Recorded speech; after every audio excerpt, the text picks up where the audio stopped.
Hello!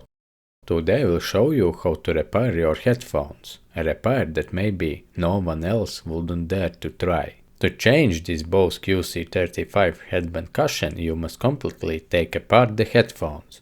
You need to unsolder 12 wires, then put the headphones body back together and solder all 12 wires correctly. As you can see, this process has many steps where things can go wrong and the headphones might stop working. So before you do this headband cushion replacement, think carefully if you really want to take such a risk. If you are afraid of risk, there are other alternatives I have shown before. Replacement headband cushions that you simply put on top of the old headband. They are quick and safe, but if you are like me and want an adventure, follow my detailed tutorial and maybe it will work for you too. This guide works not only for Bose QuietComfort 35, but you can also use it for QuietComfort 45. Step 1. Remove the left AirPod cushion and then the fabric filter. Next, unscrew the two small screws with Phillips screwdriver. Be careful that the speaker magnet does not pull screws inside, that could damage the driver. Remove the side metal cover and free the wire from the plastic hook. Then with 200% accuracy, write down the color of each wire and which contact it is soldered to. This is very important because you will unsolder these wires and then solder them back in the same order after you change the headband. I hope that my pictures and notes will help you. Unsolder all the wires. For the red wire, which is the battery positive, you can put some tape on it. Remove the noise cancelling mic rubber piece, so it does not get lost in the during process. Unscrew both plastic hinge screws. Then try to pull out the air cup housing arms. To remove them, they must be completely laid down to the air cup.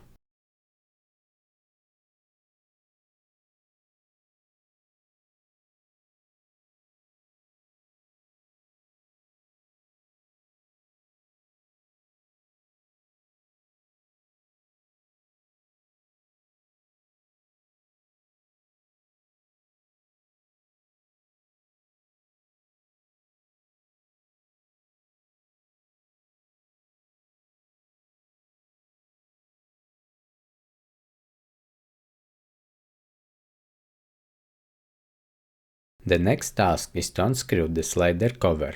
There are two screws and remove the slider itself. You can do this by pulling the metal part up and the slider cover down at the same time. Then carefully remove the cable from the slider cover. Do this very carefully because remember that this cable has 12 wires inside.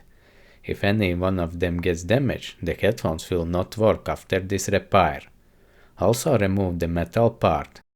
Unscrew both screws from the headband, hold their plastic parts and remove them.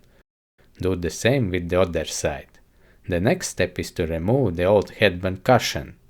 If it does not come off easily, carefully peel it off. Since it is stuck to the headband frame, cut carefully, so you do not damage the cable inside. At this point, the headband cushion replacement process is about halfway done. Unfortunately, the rest is harder. Remove both plastic pieces because otherwise the new replacement cushion will catch on them. Now comes the hardest task, getting through the headband cable. I do this with a metal wire that is attached to the cable and then I pull it through. After that, push it through the headband frame. Then adjust the headband cushion so that it is equal space on both ends. Then on the right side, put back the plastic parts that fix the headband cushion. You have to work a little to get the entire cushion to fit into this part. After that, all that is left is to screw it back together. It should look good. Do the same on the other cushion side. Then put the slider metal part back. Feed the cable through the slider part and twist the wire so that the cables is well fixed inside the slider.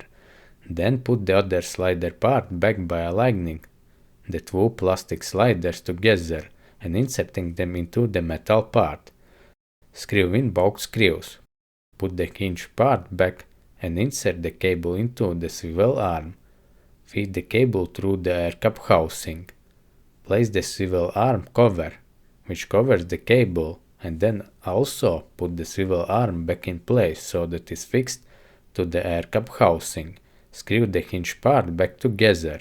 Then arrange all the wires for soldering so that their order is clear. Solder the wires that are further away first, so you can later solder the ones that are closer, without them getting in each other's way. When all the wires are soldered, put the cable back into the plastic holder. Check at least twice that each colored wire is soldered to the correct contact. Then put the mic rubber piece back and attach the metal housing, screw it in. Put back the fabric filter and replace the AirPod. Turn on the headphones and check if they work. In my case they work and I am successful. But I don't know if someone else would have same luck. The risk is very high. If you decide to do this, I wish you good luck and I will be waiting for your message about how it went. Good luck, my friend.